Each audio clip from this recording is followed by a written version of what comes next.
to Dom Solo, everybody, and I am sitting down here today with Ian Schick. I have a lag going on, but that's all right. Let's talk about the episode today.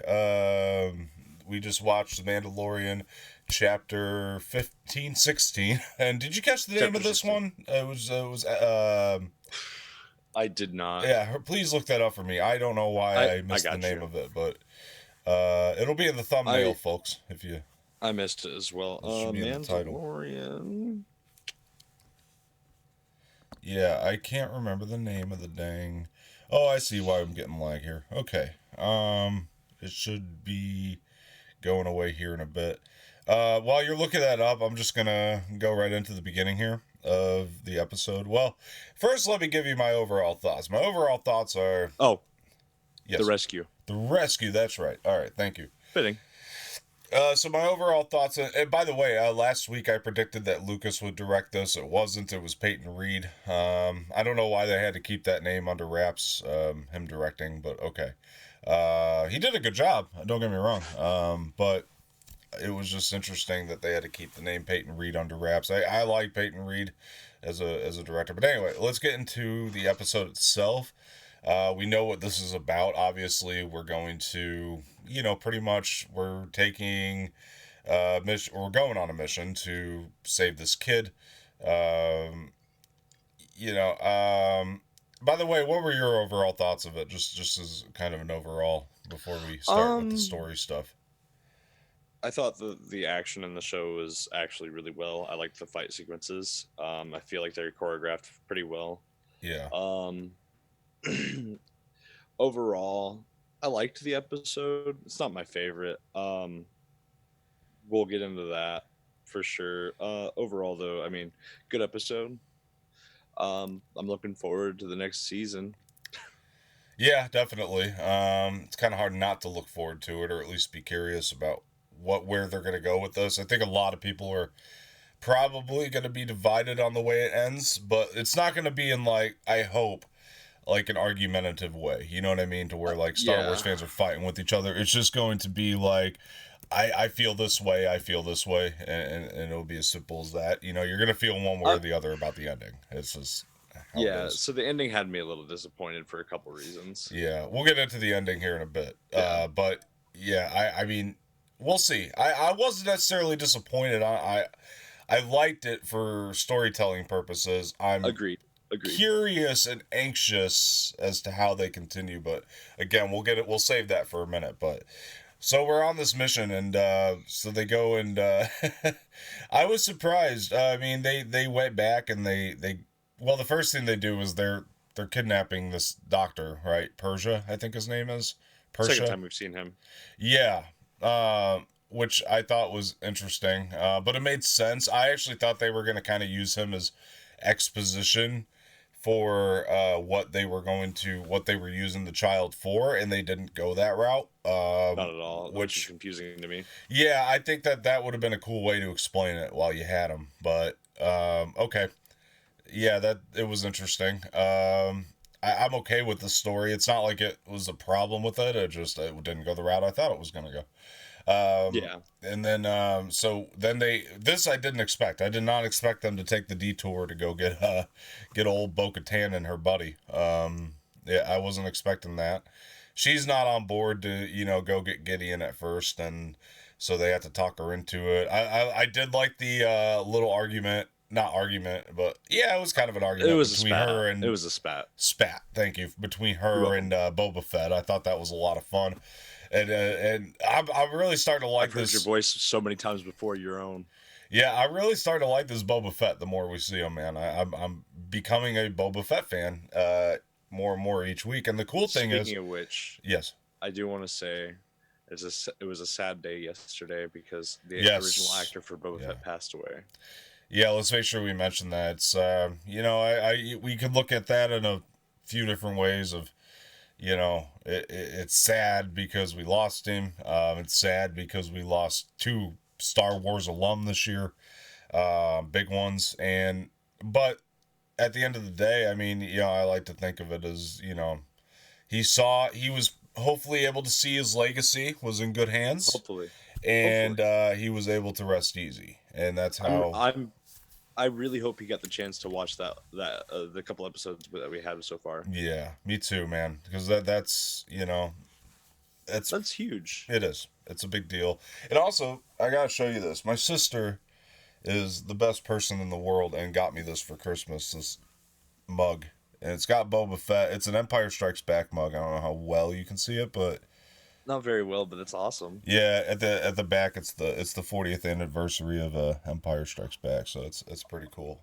That's It amazing. is. It's real sturdy too. I can't wait to use it. I might not use it. I just might collect it because it's just that Say, cool and display it. do you remember that Boba Fett head mug I got? Oh yeah, that's right. A long time ago. Yeah. Yeah, Oh, that's right. Back in yeah. the FYE days. No, no, actually, I Really? got that move after I moved here. Got it Oh for two yeah, yeah, bucks. yeah, yeah. Okay, never mind. I'm thinking of we sold them at FYE though. Yes, we Yeah. did. I remember that. But yeah. So let's talk. So let's get into it. So yeah, they finally convinced Bo-Katan. She's like, the obviously the why wouldn't the idea of going to get Moff Gideon, Entice her because right? that's what you made it seem like she wanted in the first place. But at first, why were you like so hesitant? Yeah, If you wanted to do it, you're going to you're giving it a platter right here to do it. Why are yeah. you questioning it? I don't think she was confident that they actually had his coordinates or whatever, maybe, but yeah. Well, when she finds out that they know where he's at, she's gonna go along, and yeah. So then they all go on this mission, and I enjoyed their little. It was almost like when the rebels are in the briefing room and they're coming up with a plan. That's kind of what Yeah, it reminded me of a little bit. I enjoyed that. That was cool. And then they hop on the ship, and I mean, from here on out, it's an action extravaganza essentially, but in a good way. It all felt earned. yeah, yeah, definitely. And leading into that, I really like the Goral power that they build into. The what? I say Goral, but it's Goral power. Oh, girl power. Okay, yeah, no, it was good. It was really good Yeah, stuff. I really enjoyed it. Yeah, I mean, I was like, okay, we're getting our little team up movie. I was a little sad that Boba Fett had to, be on the Slave One, but I got it. It was a good plan. It was a cool plan for him to, Yeah, yeah, hey, come in and attack us and make us, look essentially like, a little diversion. yeah, make us look like we're Imperials. So yeah, they did a really good job with that. I thought. I do feel like, and maybe they're trying not to hit us over the head, like last week as well. Like, and I thought the joke was funny when he was like, "Oop, there went some stuff." Goodbye. I'll get that later. I thought Nice the knowing you. I thought the joke was funny last week when they asked him why he wasn't coming along to help fight some of these stormtroopers or to sneak into the stormtrooper base, and he was like, well, they let's just say they might recognize my face. Like, I thought that was really Oh, funny, yeah. but I do feel like there's like, okay, there's parts where you can use them and they don't, but like, I don't know, maybe they're trying not to hit us over the head with Boba Fett, too They're much. probably They're trying like, to save it for the mini series they're going to do with them. yes, there is that coming up, which we'll talk about. Um, which is See, I feel like they would have recognized the ship. That's true. You're probably right. Like the Slave One, yeah. It's like it does make sense. They're finding ways for it to make sense so they don't use Boba Fett too much. Maybe that's maybe what I'm Yeah, getting at here.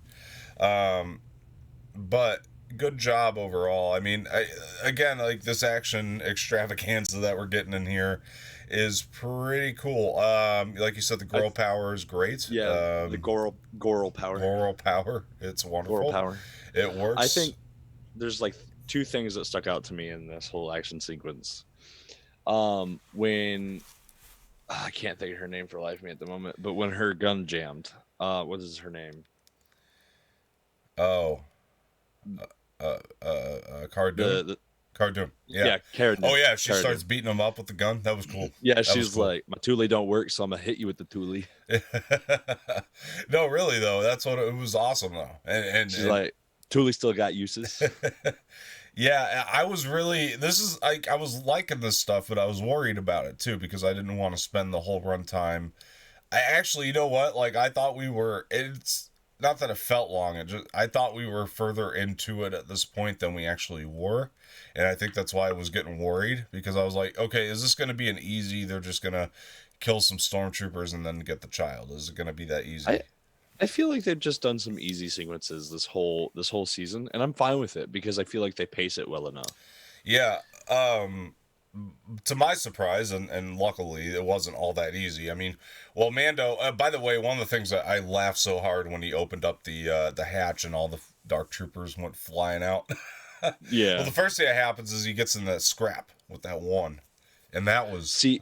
This is the second funny thing that stuck out to me. So whenever it happens and he gets grabbed by that fucking trooper, you hear a slight scream, and he goes, "Ah!" It's almost like the Wilhelm scream, but it's not the Wilhelm scream. Right. You just hear, "Ah!" I must have missed that, but that's cool. I laughed really hard, and then they used it again at another point with one of the stormtroopers get kicked or like shot or something, and I was just like, of course they're gonna use it again. It's like whenever they enter the bridge. Yeah, I must have missed it, but that was pretty cool. But when he was getting in that scrap with that dark trooper, that it was pretty intense though too, because he was.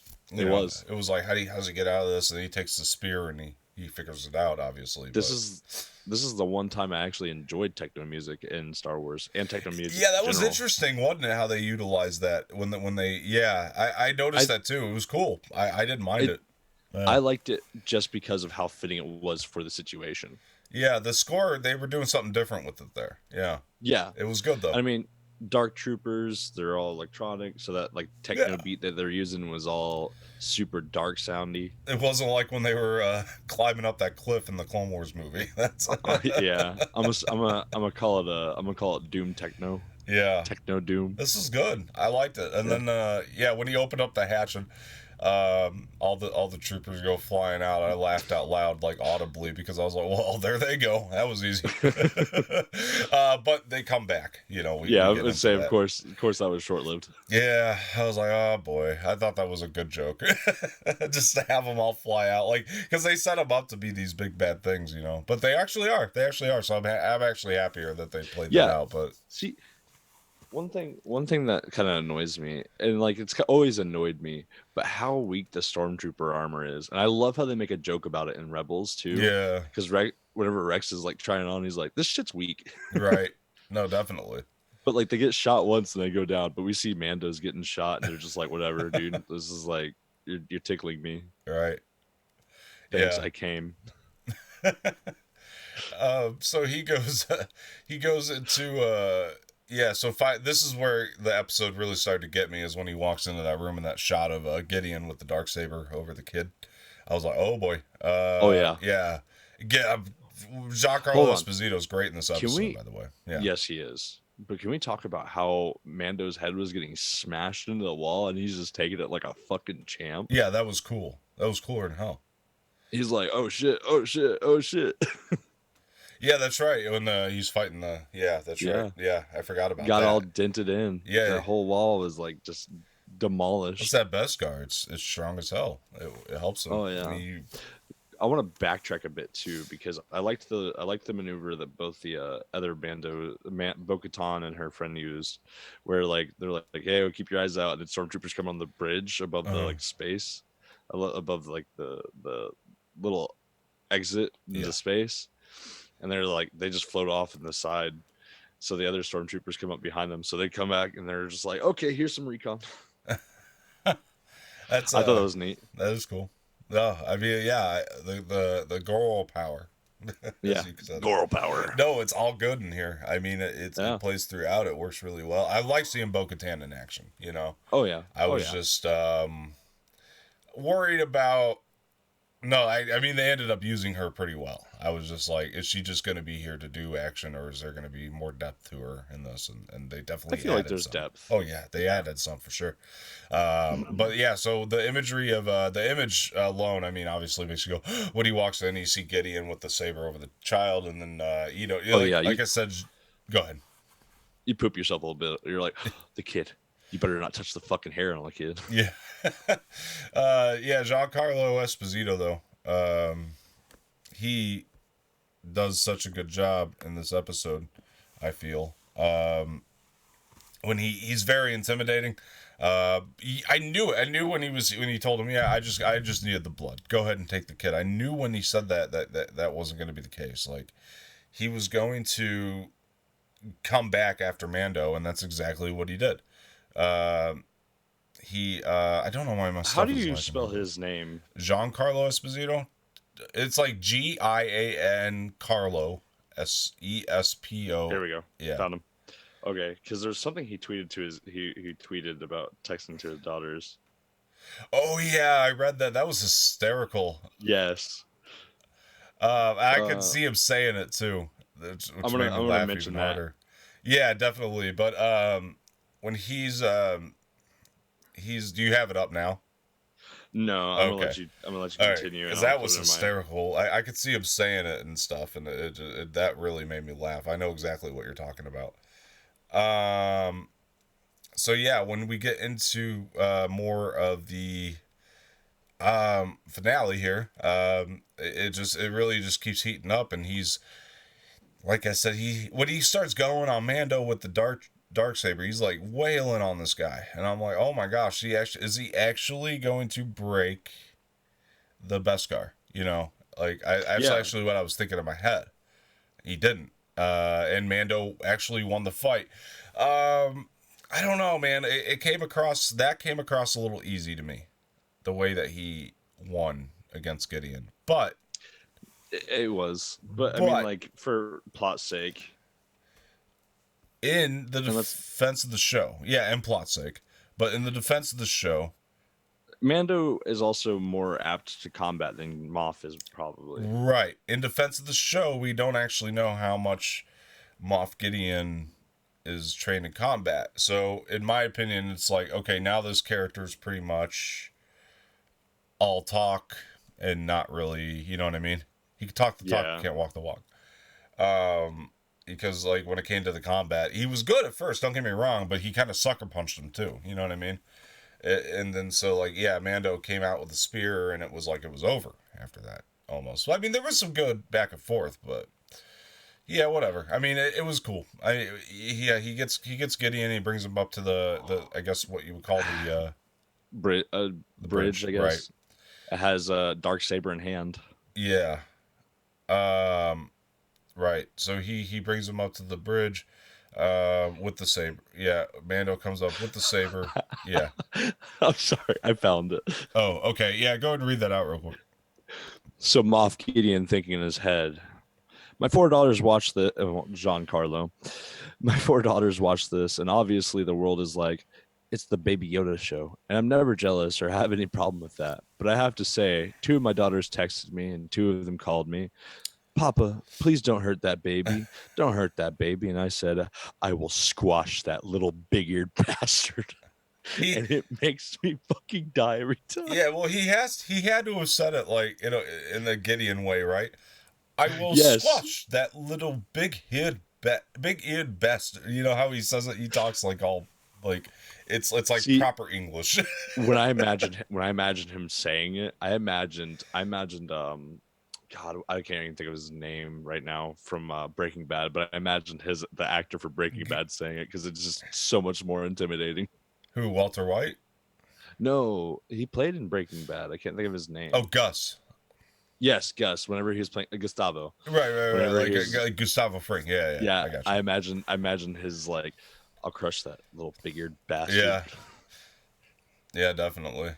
Yeah, I mean, he's a scary dude. I wouldn't want to be his grandkid, but he is a scary dude.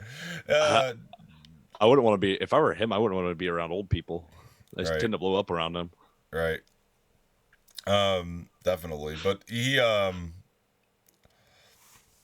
what was I going to say? So, excuse me, he takes it to the bridge, and Mando's got the dark saber and he's going to give it to Bo-Katan, and I have questions here now, and I want to see how you interpret this, because Gideon's going on about she has to win it in battle, you know, and all that, but when we watch Rebels, Sabine just gave it right to her, and Bo-Katan's like, dope, I'll take it, thanks. Yeah, so I have questions about this. Linda, hold on, no, put Put him back the fuck in here. I don't trust him around the dog. Why'd you open the door in the first place? Go on. I'm sorry. Yeah, you're fine. But he's so my thinking was basically. I apologize. No problem.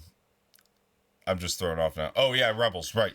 Yeah. So why did she take? Yeah, why'd she take it in Rebels? And yeah, why'd she take it in Rebels, but not take it whenever Bando's like, yeah, here you go. I yield. There are Star Wars fans out there that are going to analyze this better than I can, and they're going to. I'm letting the audience know who's watching this. Like, there's going to be fans out there that could give you a better explanation for this as I can. I'm just confused. I feel like there probably is an explanation. I hope there is. I'm looking forward to hearing it. But it is interesting. Yeah, so that, I mean, this is kind of setting up a whole thing, I feel like, is what they're trying to do with Bo-Katan and Mando. It's going to be interesting.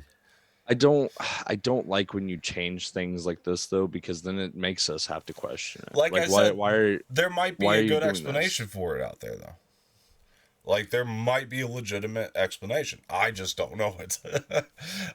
It doesn't make sense, though, because why would she so willingly take it? Like, because Sabine has earned it.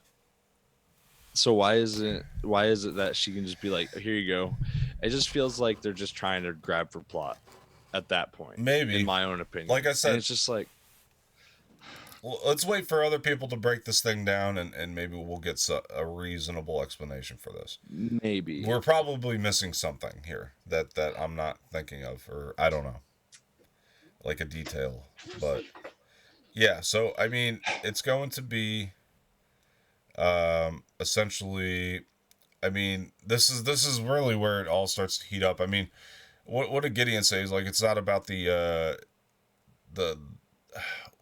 it's about the story or something like that. It's not about the it's not about the Darksaber. That's it's right. About the story. Yeah, the story, you got to win. It's not about battle. The power this Darksaber has. Yeah, and I was actually, that's right where I was again. We got to get back into it, but like I was surprised to hear her say, "Well, he's right," you know.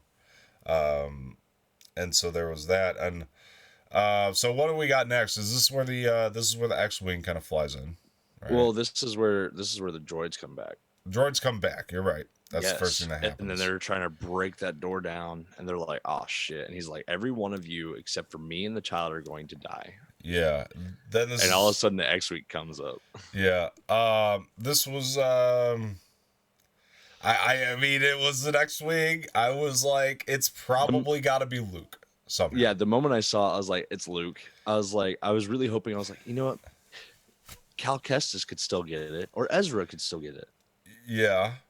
And I'm not gonna lie to you, I was really hopeful for one of those two. Yeah. Because the moment I saw the X-wing, and I was like, "Oh my God, Luke!" Because I already knew right away it was going to be Luke. Because I'm sorry, we're jumping ahead, but you see an X-wing, it's obviously going to be Luke the way they did it. And then you see his lightsaber as he's walking through. Right, the halls. That's the moment I knew when I saw the green. I was like, "Well, that's who it is." I mean, Ezra had a green lightsaber, but I was like, I doubt it's Ezra. At this point. You see the green lightsaber, but it's when you see the hilt. I saw the hilt and I knew it was his. Oh yeah, the hilt is like confirmation. That's your confirmation when you see the hilt later on. But yeah, I was 95% sure it was Luke, and then at that point I was 100%. Right. And I was just like, "Oh my God, right. Luke's here!" As soon as I saw the X-wing, and I was just like, "Fuck." And the reason I was like, "Fuck" is because they're probably going to do a deep fake. They did and they didn't though. They did. Like, I'm not saying they did, but it was probably the best looking deep fake of all time. It was the most expensive deep fake. I just hate deep fakes. I hate them. Listen, man, I feel like it was fitting. It was fitting. It made sense, number one. Number two, it did. I think that the hesitancy about having Luke in the show at all at any capacity is, how are they going to use him? Is it going to look good? How are they going to pull off a Luke Skywalker at this age? And I think they did it. Like, genuinely, it was done respectfully and good taste, I thought. I mean, they brought Mark Hamill back, you know, to de-age, you know, and he voiced him. Hamill voiced him. So that was awesome. Whoever did the action sequences did a fantastic Yeah, job. it was good stuff. You felt work. like he was powerful. Yeah, and I mean, yeah, it might be like deep fake as you put it, but I mean, they it was, again, it was done in good taste. It was done in a way that was like, we didn't use the face like a lot. You know what I mean? And Thank God, because I'm not gonna lie to you, when I see deep fakes, it bothers me. and the thing that worried me is how are Luke's abilities going to be? Are they going to be way too much? Are they going to be over the top? And they really weren't. I mean, he's taking out robots with a lightsaber. That's something that he should be able to do no problem at the time that we've last seen him, and he's taking out robots, and he used the Force and crushed one. That was cool. I mean, he's just slightly that was more cool. advanced. He's just slightly more advanced than when we last saw him. See, that was cool, but at the same time, it felt like, damn, that seems like an aggressive move. That seems like dark side type shit. Sure, but I don't know. He was bombarded with these things, so it was one more, man. There was no need to do it. There was literally one more. Well, that's true. By the time he did that, you're right. When he crushed it, that's true. That's why I said that. Yeah. Like, that one seemed like an aggressive move. Like, had he done it earlier, it would have been like, cool. I guess, but I feel like at that point it was just like, okay, way to pile drive in there. Yeah, I mean, I guess to me it was like, it just didn't come across as like OP. You know what I mean? Like, it did, but it didn't. It was flashy. It was flashy, but not too flashy. Right? It was just right where I wanted it to be. And again, like, it does make sense. I mean, at this point, and when it lines up with the canon. I mean, Luke is out there looking for, Force relics and things like that. If there's somebody calling out through the Force, he's going to go answer that call, because it's just what he's doing right now at this point in the galaxy. Ezra's out in the middle of probably the unknown regions. Bump up Egypt. We don't know Cal Kestis's fate. It just made sense it was Luke when you really narrow it down. I mean, the more you think about it too, and like, I'm happier, and it's easier for me to say that now that I've seen how they've done it. It's just, okay, you did it well. It looked good, man. It feels right. I hate deepfake every time, but it does feel right. It does. It was the deepfake is the only thing that upset me. Yeah. I'm not gonna lie to you. It's just because I just hate how they look. Yeah. I hate it. It looks so fake, and I'm just like, gross. Yeah. And there's at one point when he turns his face, the deep fake clips a bit. Yeah. I saw it and I was like, ugh. Yeah. It's just, that's me. I'm sorry. I can't handle it. I really can't. That was the thing though too. And I was thinking about this. Is like, okay, obviously they write this before they go in and do all of it, right? Yeah. So my thing is, like, if they couldn't have used Luke, they probably would have brought in Ezra. Like, say they couldn't get it right enough. I feel like they got it to looking as good as they could, being able to use it. See, overall, I am happy with this episode. Yeah. I'm happy with them bringing Luke. I cried a bit, not gonna lie. Yeah, no, it was emotional as hell. I was gonna get into that too. It was crazy. I'm sitting there. I have happy tears as I'm seeing Luke coming through and destroying. I'm just like, I don't even care if they deep fake him at this point. And then I saw the deep fake, and I was like, I always eat my own words. Yeah, sometimes it happens, but I mean, there's times where you can see it, but like, I bought it overall. Like, for the most part, if you open up your mind and you're like, okay, I'm gonna use my imagination here. They didn't recast. They used, didn't, and I'm cool with that. They used Hamill. I mean, it was good, and let's address the elephant in the room. This is going to redeem Disney's Star Wars for a lot of people. Like, Mark will be very happy about this episode. I'm sure. I mean, and like, it's a statement too, and it's not to be a dick. It's a statement to Star Wars fans, like, okay, if you want the Luke that you always wanted, this is the only way we can do it. That's respectful, to Mark Hamill, and that's respectful to the show, and in a way that makes sense. He has to be this young spry Jedi if you want a young spry Jedi, and I feel like that was the statement that was being made here. How old was Luke during, like, I guess, Empire Strikes Back? Empire? Wait, maybe I'm thinking the wrong one, probably. Episode 6, I can't think of it right now. Return of the Jedi. Return of the Jedi. How old was Luke supposed to be? Like, what, 20? Probably closer. A little under 30. He was like, Are you sure? Because he was like 16. At that point, yeah. Because he was like 19 in New Hope, and then you add like 3 years between that and Empire. Is there really that much? I don't think there's that much of a difference. There's 3 to 5 years between New Hope and Empire. Okay, so Yeah. he would have been about 30 during this episode then. During the episode, definitely he was early 30s. Yeah. I would say. Yeah. So it makes sense. It makes a lot of sense for them to use young Luke. Yeah, it worked, and like a lot of that's like what I was thinking. A lot of people that's going to redeem, I guess what Disney Star Wars has been for them so far, and yeah, man, it was emotional, and then R2 shows up, and then you're like, oh man, like it's fan service, but it's cool. Why wouldn't he be with R2D2 right now? It made a lot of sense. And then Grogu going up to it and be like, this shit's dope. He had, which I had a feeling was going to happen at some point this episode. Din Djarin taking off the helmet, to let Grogu finally see his face. Was I didn't even say that, but that shit, that was what made it so emotional for me. Yeah, that was crazy cool. Again, I wanted them to end that episode with like Cara Dune being like, "What the fuck?" Yeah.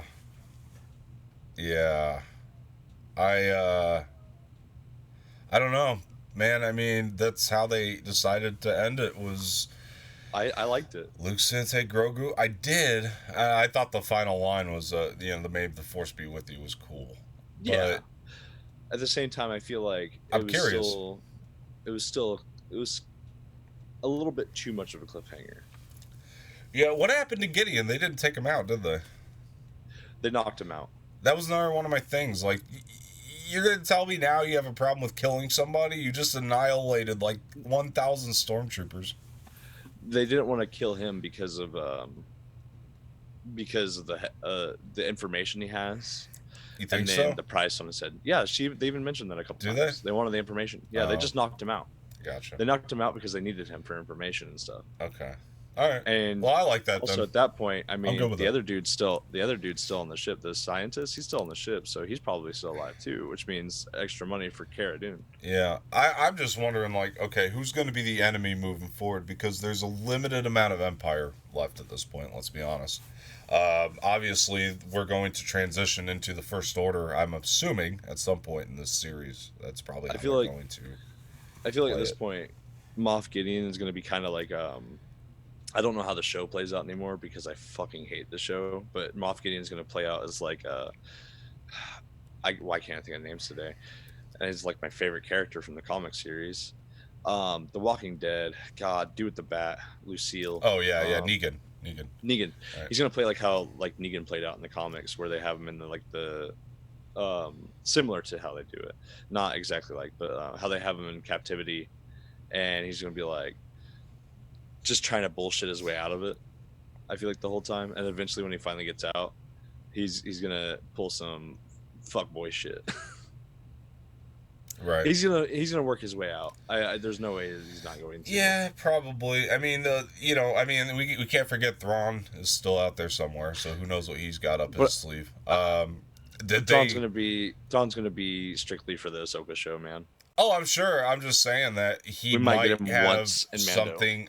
My point was he might have some people working for him or troopers of his own. You know what I mean, or something. That's true. That's what I was getting at. Is you can make it make sense, and you can see him in Ahsoka, and that can still easily tie right back into Mandalorian. So like, that's possible too.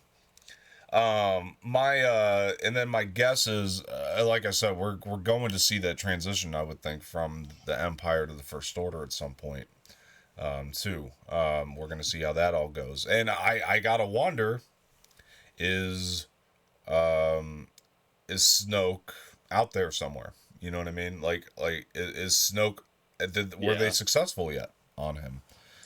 He's going to be, if not now, within the next couple seasons, definitely. Yeah, because somehow he gets created, right? I mean, Palpatine created him. Or is Palpatine back? That's the other question. I'm not going to lie to you. I kind of feel like Boba's going to have a hand in helping Snoke become a thing. Yeah. I mean, I know people are like, they're not going to bring in these big characters, but like now you got Luke Skywalker in there. I think all bets are off, really. I don't think it Hold needs on. to be a insane No, tie-in. no, But no.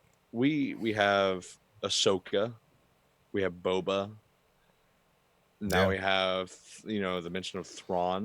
yeah, We have now Luke Skywalker. What do you mean we're not going to bring anybody big in right. this? A lot of people are like that, but now it's like, okay, all bets are off after this season. I feel like anybody could show up now. I really do. See, as long as they don't make them the big points of the show, I'm cool with it. I Yeah, don't use want them them to be the big sparingly. points. Obviously, we now have the technology to bring in Mark Hamill and make him look 12, but he's he I mean it's all going well. But yeah, the ending was super emotional. Watching him, R2 and the child get on the elevator and leave was like, because I want to know where they go. Are they going to have a season without the kid? I mean, is Mando going to try to find the kid again? Is that going to be the point? Is he going to have this grudge now against Luke Skywalker for taking him? I mean, we'll see. It's going to be really interesting. I don't think. I don't think Din Djarin's going to have any issue with that. Yeah, we need more info on this kid though. I would be surprised if we went a full season without him. I'd be surprised if we don't get any more information on him. It'll be. I feel like I feel like that would make them lose the show. I'm not gonna lie to you. Right. Because that's like That's their bread and butter. God, what is his name? I'm awful at remembering names. Moff Gideon's real name. Mm-hmm. Giancarlo. Yeah. Yeah, he said it best. He was like, everybody says it's the Baby Yoda show. They're not wrong. Yeah. He wasn't wrong with that statement. No. Because everybody, like us, I feel like us as like avid fans of Star Wars, we watch it for everything. But there's so many people that watch it just for Baby Yoda. Mm. You know how many customers I have coming in? They're like, yo, you got that Baby Yoda shirt? I'm just like, you mean the child? Right. And at this point, I'm like, you mean Grogu? Yeah, I don't know. It might not work without him. We'll see. I mean, it's going to be interesting how they play it forward. But listen, so let's talk about, again, emotional ending and all that. And great job, guys. I think people are going to be divided on it because of the wait for next season, which we're not getting until Christmas now. So actually, I was looking and I thought it was we get Boba at Christmas. We're getting both, apparently. Well, from what I was looking at, it seems like we get September to November Mandalorian, and then as soon as September, sometime till December, and as soon as pretty much Mandalorian's over, we're getting Boba. What they said at that Investors Day is that Mando starts on Christmas, and then it goes into January of 2021 or 2022. Oh yeah, it's such a long wait. So yeah, that's I think why people are going to be divided. Is like, okay, now we gotta wait. But it was interesting. Hopefully, we get Boba before then. Yeah, because like I feel like if you're gonna do something like this, you gotta have like season this, season that, season this, season that, or season this, season this, season this, and then season that, season that, season that. Yeah. You gotta keep these fans entertained at this point. Yeah, because you're doing a TV series. Yeah, let's talk about the ending here. The post credit. Okay. So we got. I mean, it was the second they showed it, it was like, oh, Jabba's palace. I wonder what they're doing here. Yeah. Yeah. So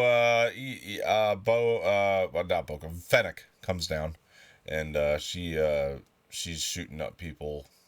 And it's the people that were in the palace last time we saw him. Makes a lot of sense, I guess.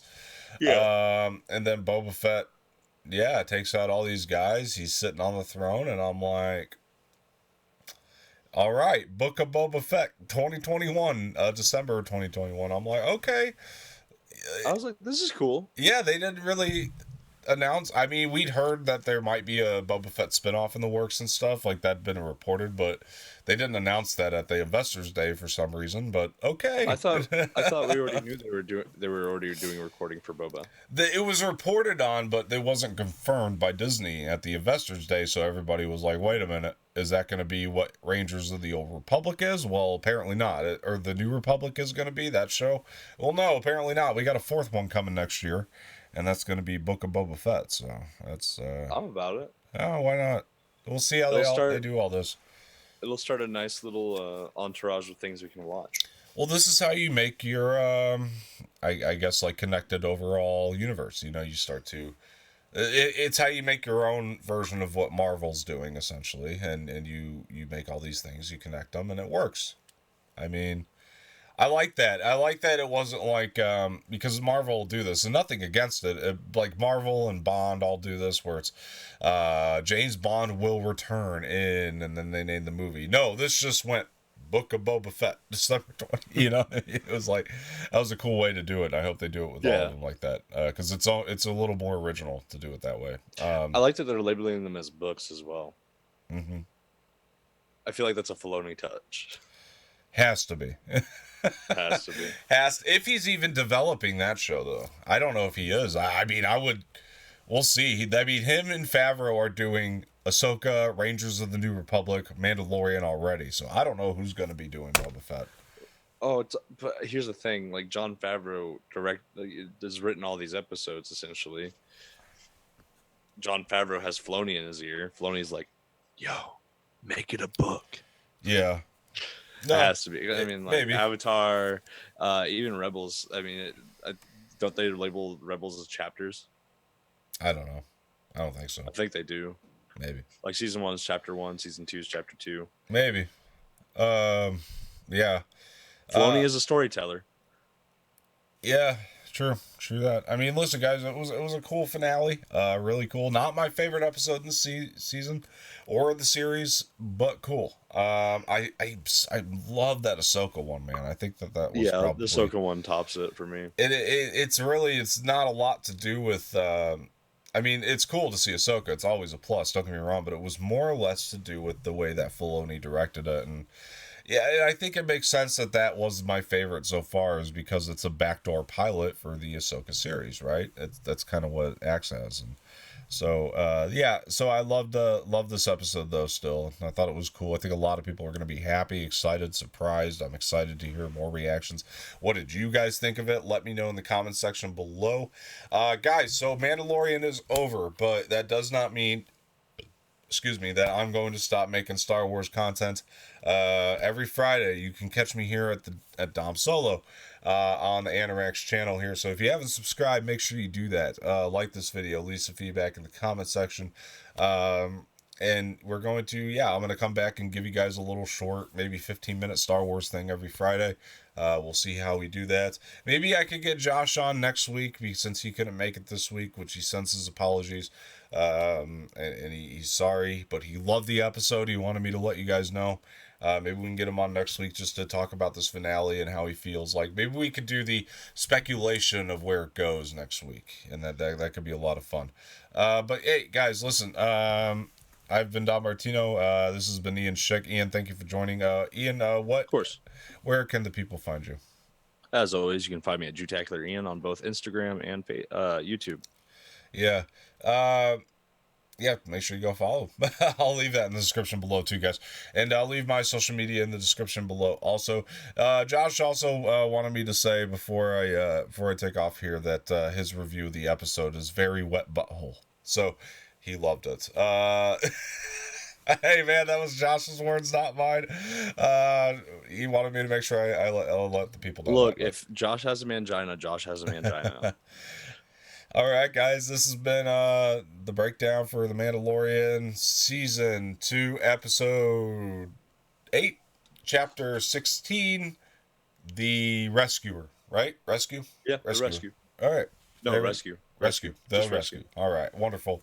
All right, guys, thank you. Please like this video, subscribe to the channel, leave some feedback in the comment section, and I'll see you guys on Friday to talk some Star Wars, and you can also catch me on Dom's Corner every Wednesday and Saturday. Hopefully. All right. Thank you. Have a good one.